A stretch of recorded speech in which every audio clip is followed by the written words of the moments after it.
Hello and welcome to a very special edition of Material Concerns.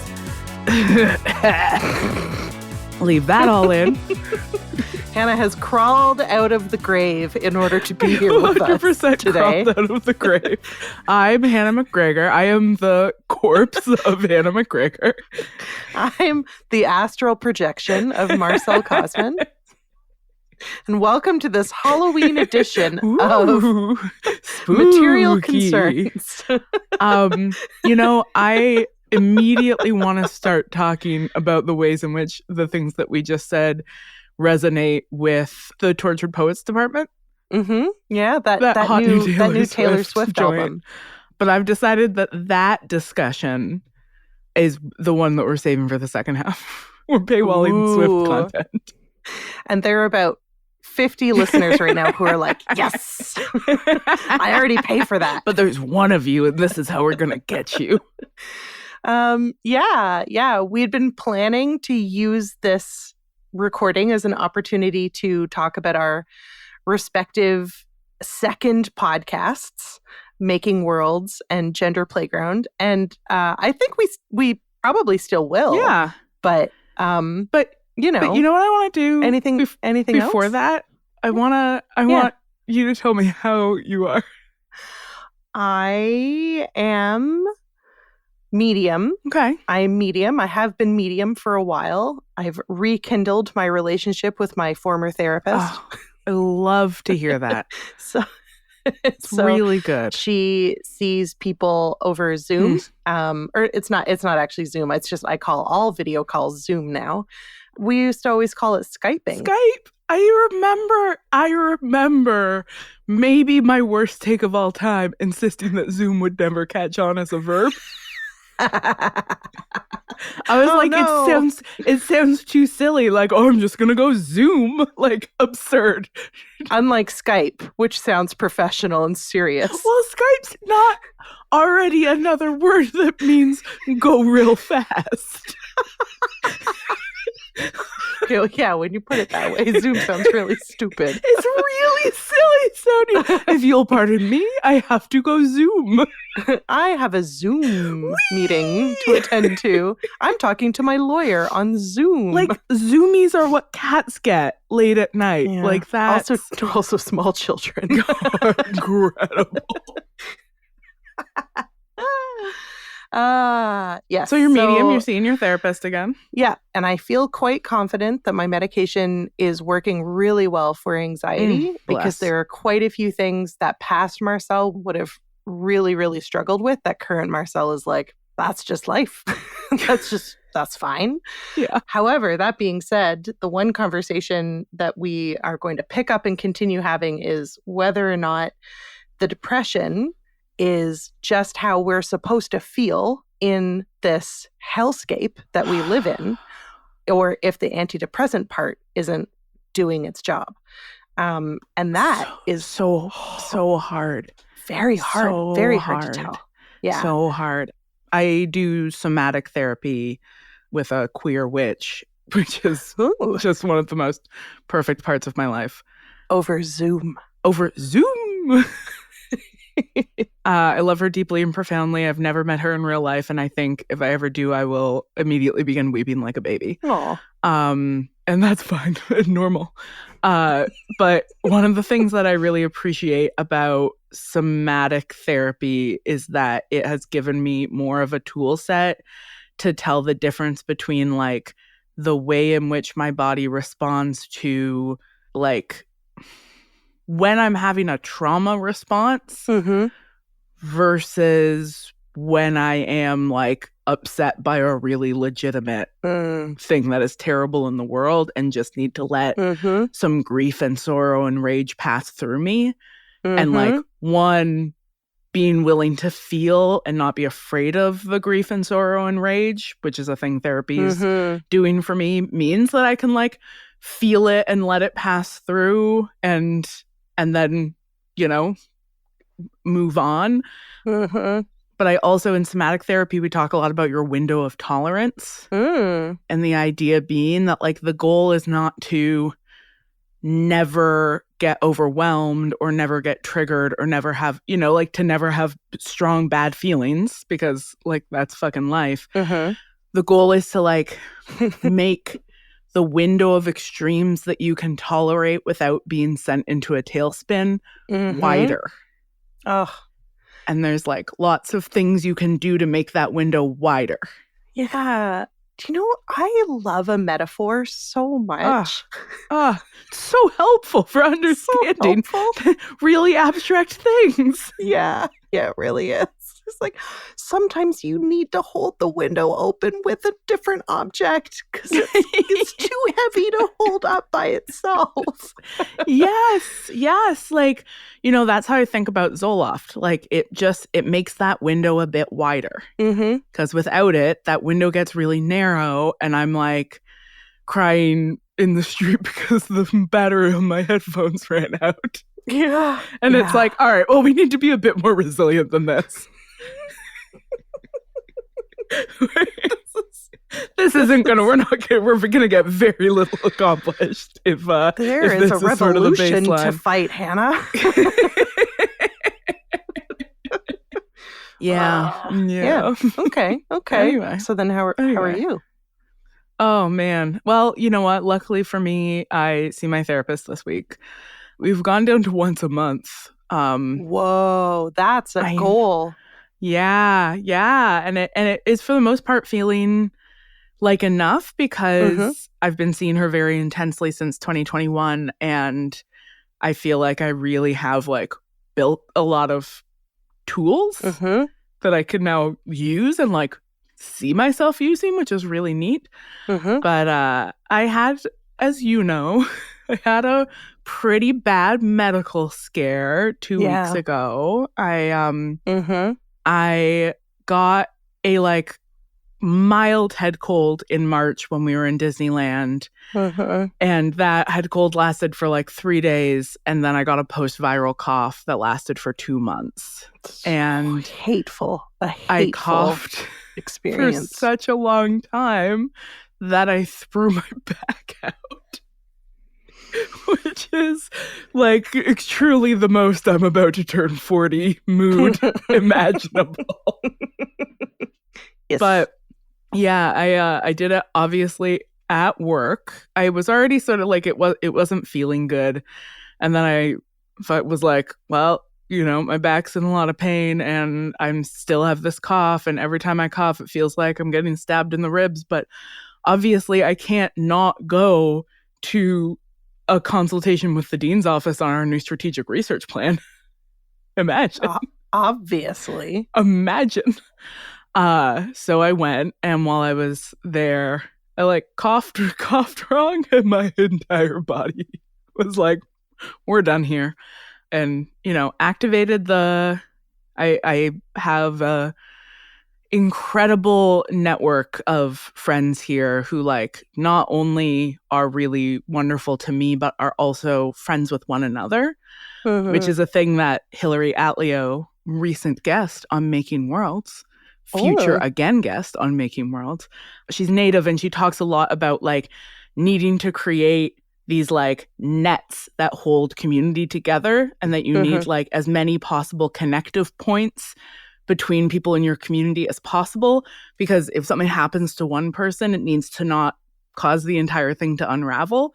And so now there's this kind of cool thing where like if an emergency happens, I can just call one person and they will like figure out who the person is who needs to be.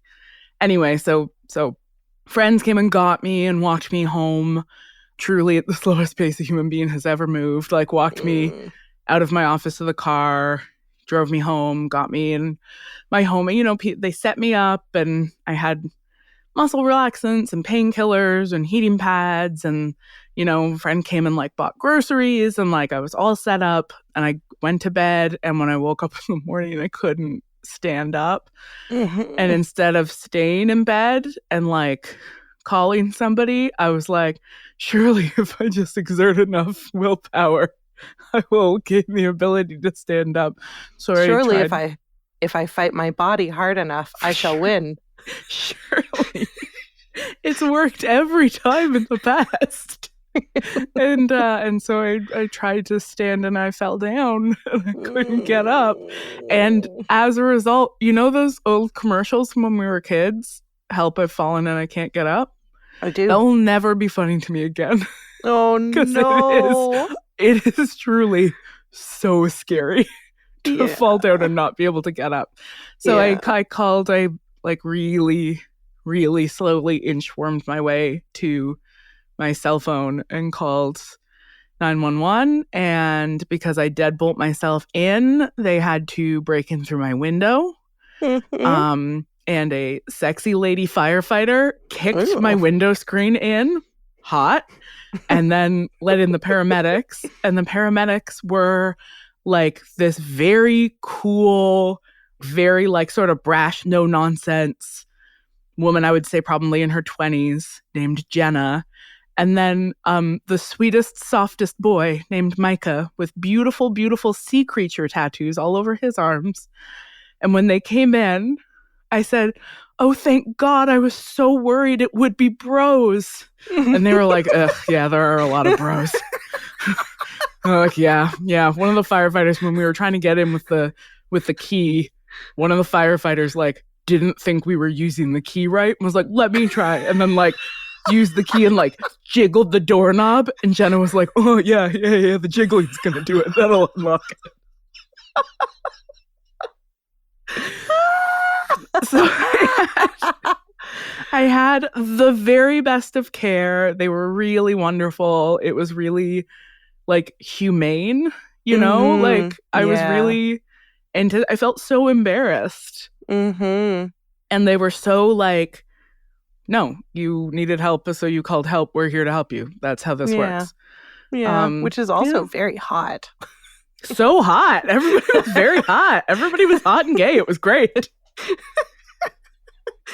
I love that your medical emergency involved like a trip through gay Pornhub.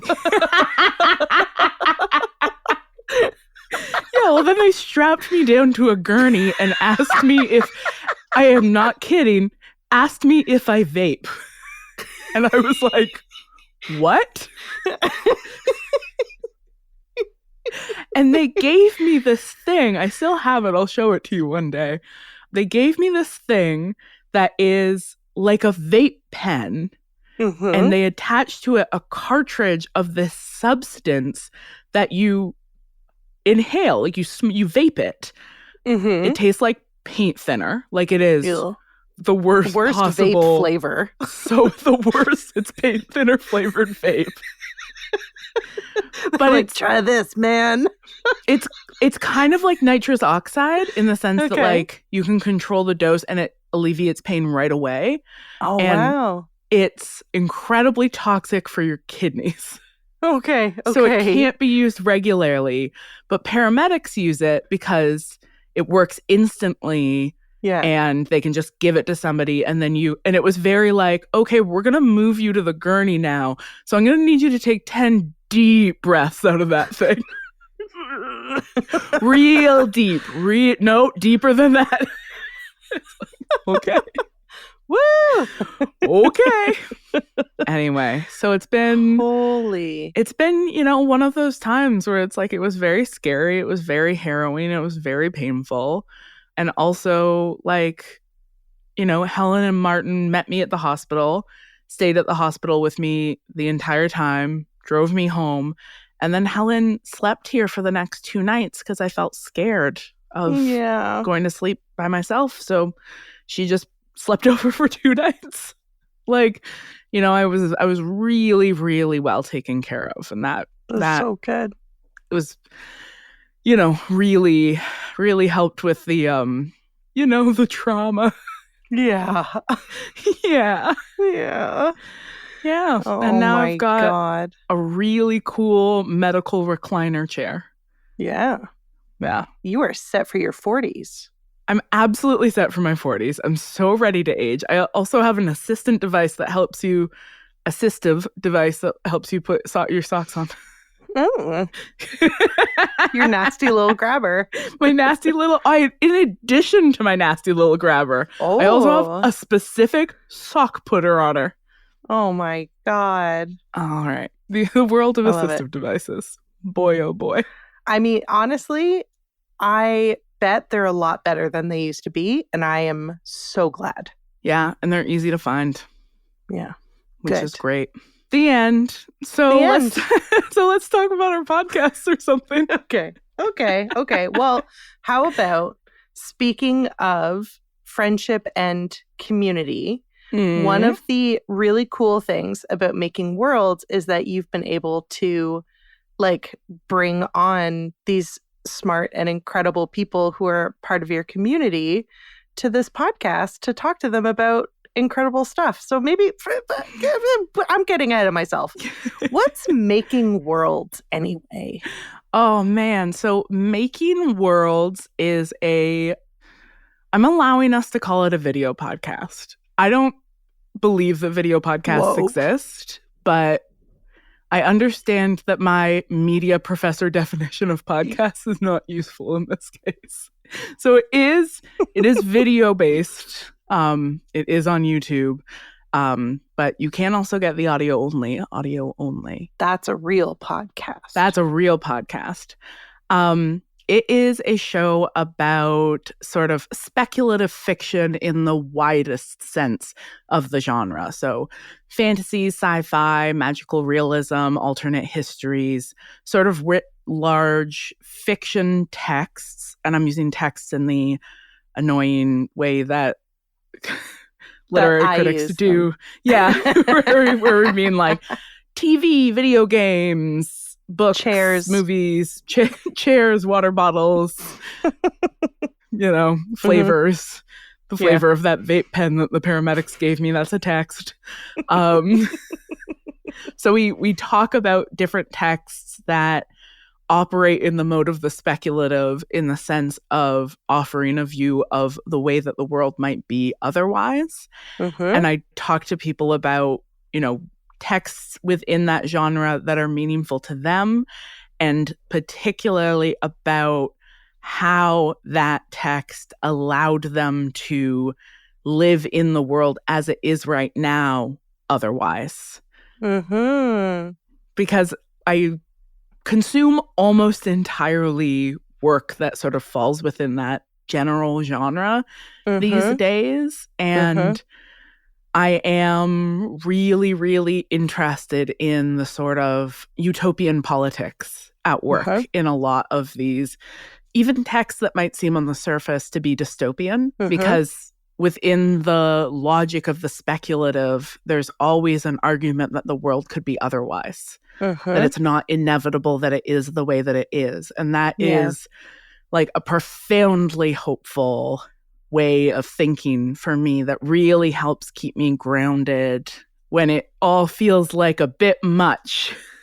Yeah. When the horrors get to you. Yeah.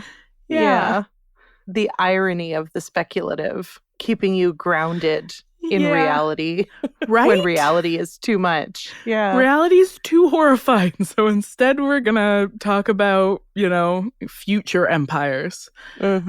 And one of the great pleasures, as you said, one of the great pleasures of the show is that I've kind of been given carte blanche to just invite as many of my friends on as I want, which is often just what I want to be doing on podcasts.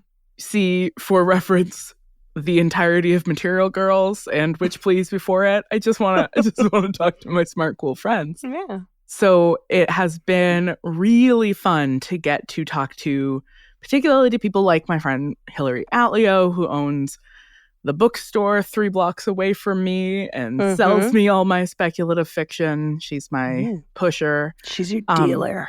She's my dealer. But also talk to our mutual friend Claire and our not yet mutual, but I'm sure in the future mutual friend Lucia. I'm friendly with Lucia. Have you met Lucia? Yeah, I met Lucia. I'm so sorry. It's okay. Our mutual friend okay. Lucia. I met Lucia at that panel that got me in a lot of trouble. Oh, fuck. Oh, yeah, that one. It's okay. It's only one and two. One of two. Yes. So, Claire and Lucia, who I watched Dimension 20 with, which is like a real play Dungeons and Dragons series. It's really cute that you guys do that together. And that Claire and Lucia became friends. Yeah. Watching it together. That's nice. Yeah. And are like writing stuff together. Yeah. Yeah. So that dimension of it makes it as a project just something that feels like consistently joyful and consistently fun for me, as just like a space to be like, this is like kind of like, I know that the ideas that we're dealing with are big ideas, but it's kind of like uncomplicatedly pleasurable for me as a project. Yeah. In a way that's just like really, really just nice to have. Yeah.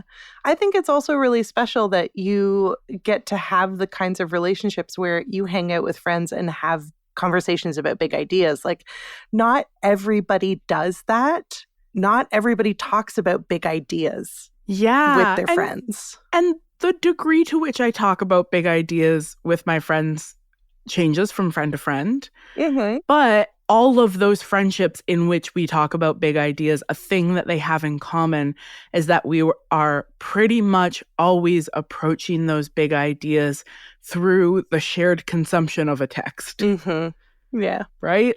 I like using cultural objects to think things through. Mm-hmm. That's kind of the whole thing I do. So then just getting to take those conversations that we kind of have been having anyway and just be like, well, let's just have them out loud. I guess maybe some other people would like to hear them. Turns out they do. And you gotta give the people what they want. You gotta give the people what they want. In this climate, in this economy, you gotta. You just gotta. Okay, speaking of giving the people what they want, can you tell the people a little bit more about Gender Playground, which Coach recently corrected me in an article that she was reading for me, that you actually began putting together in 2022. Yeah, maybe you don't remember this, but it was on your advice. Of course I don't remember that. You think I remember anything I say? It's gone. It's gone the second it's out my mouth. So I started putting it together because I just kept feeling like my experiences as a parent had been so fortunate, and that any of the experiences that I had navigating my children's gender has been met with so much like love and grace and vulnerability and humility. And it really made me feel like if there's some way that I can provide that to people who don't have access to the community that I have, that feels like something I need to do. And I didn't know how to do it. And you and I were having a conversation. You were like, what about a podcast? And I was like, nobody listens to podcasts. And you were like, no. I remember this. You were like, I'll make a website. And I was like, No. There's a medium in which you actually are already quite expert. Marcel, you literally have some expertise. Yeah. What if you used it? Yeah. And one of the things that I really admire about Coach, when I talked to her about it, so I had initially talked to our friends at Not Sorry Productions about doing such a podcast in collaboration with them. And they were sort of like, this is a great idea. We're going to support you in any way that we can. We can't take it on right now. It's not something that we can do because we have become a for-profit organization. And if it's not a thing that we can guarantee will make money, like it's not something that we can take a risk on. And I was like, that's totally okay. I don't even know what I'm going to do. We'll just figure it out. And so then when I talked to Coach, I was very much coming from a place of like, I don't expect this to be a moneymaker. I'm really just sort of like, just trying to, I don't know, like put something out into the world and maybe it'll be at a loss. And Coach was like, okay, but let's be clear. We're going to find a way to make it make money. And I was like, oh, okay. Yeah. So you brought it to Coach and said, this is a thing I feel passionate about. And did you already have your co-host in mind? No. The co-host was, I don't know. I don't know what I was thinking. I was like, I guess I can just talk into a microphone by myself for a while. Like, I know some stuff. I could do that.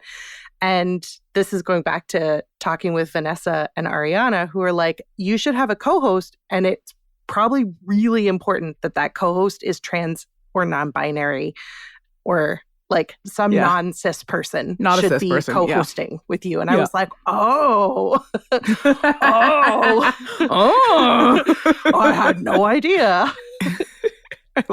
I love that you turned into a talking dog when that happened.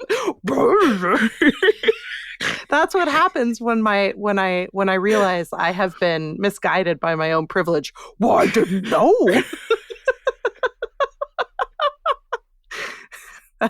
Okay. All right. Okay. And so it was that conversation with them where I was like, I know the right person. And then however long later, months, years, I don't even know, in communication with my co-host and longtime friend, Rami Marks. And they initially were like, I have no idea if I'm qualified. And I was like, this is literally your job, though. Yeah, it is literally their job. It's literally your job, my dude.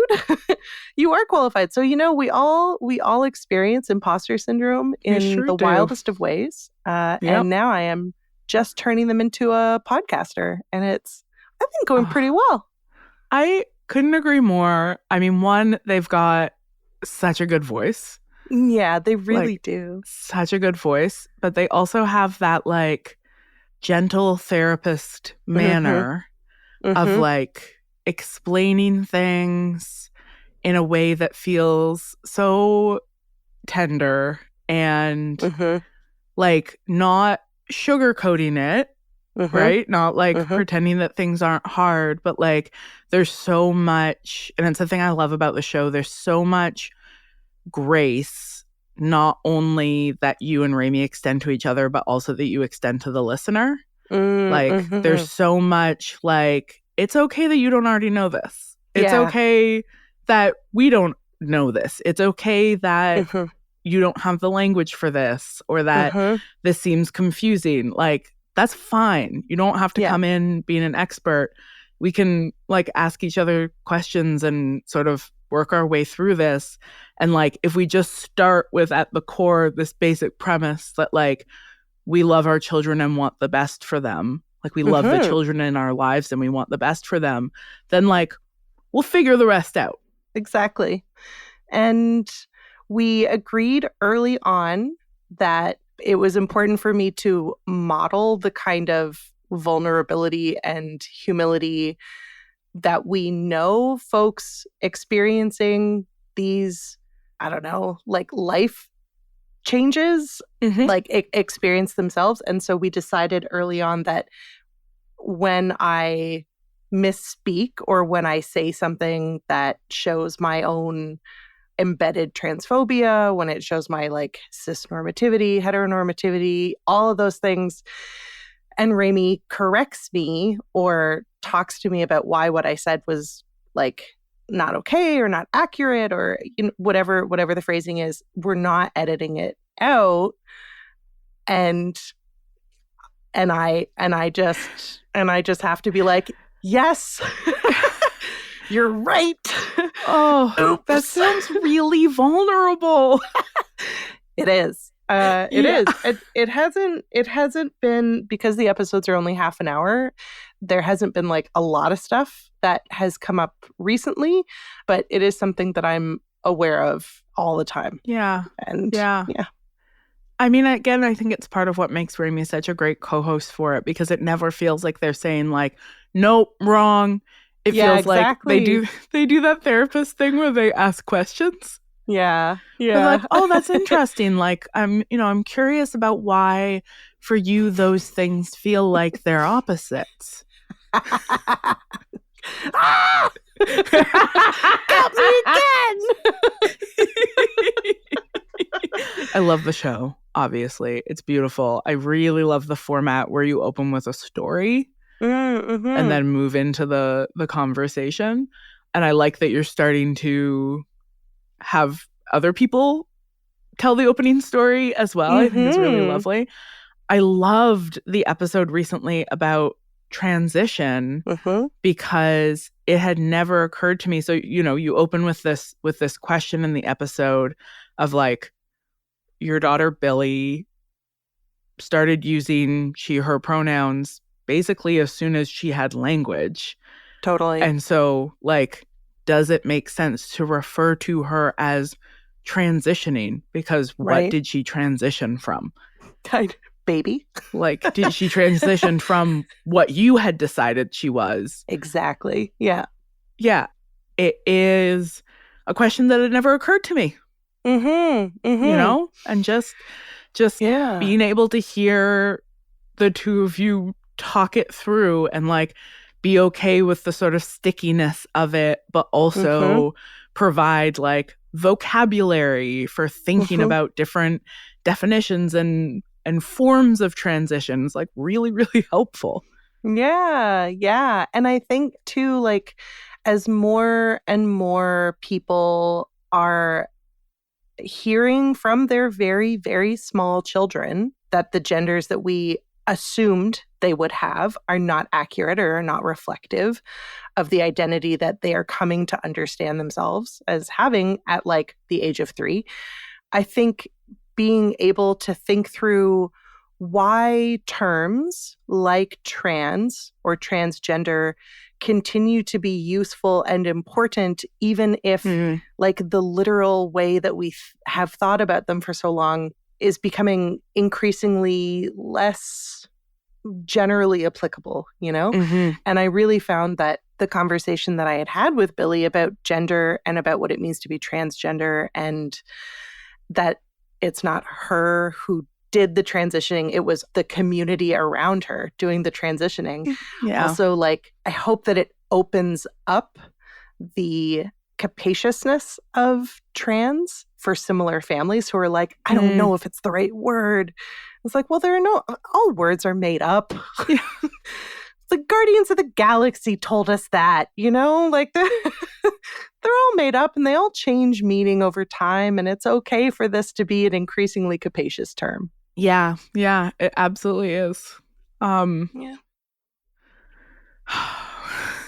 Are you okay? I am just thinking about citing Guardians of the Galaxy. I think it's Dax. I think it's Dax who says it. I think it is. Have you seen the third Guardians of the Galaxy? Not yet. Oh man, really Marcel. Want to. I know. It made me cry. And speaking of crying, I want to talk about Taylor Swift's new album.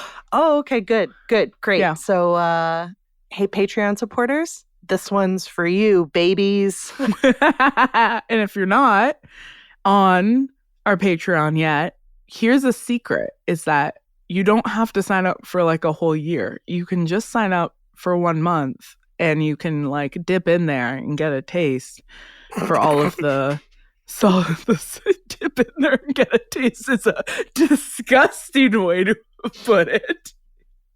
So apologies for that. I don't think anybody's joining the Patreon. I think what Hannah means is, so if you want more of that, you know where to get it. And it's patreon.com/showwitchplease. Yeah, just dip in to get a taste. Ooh, okay, bye.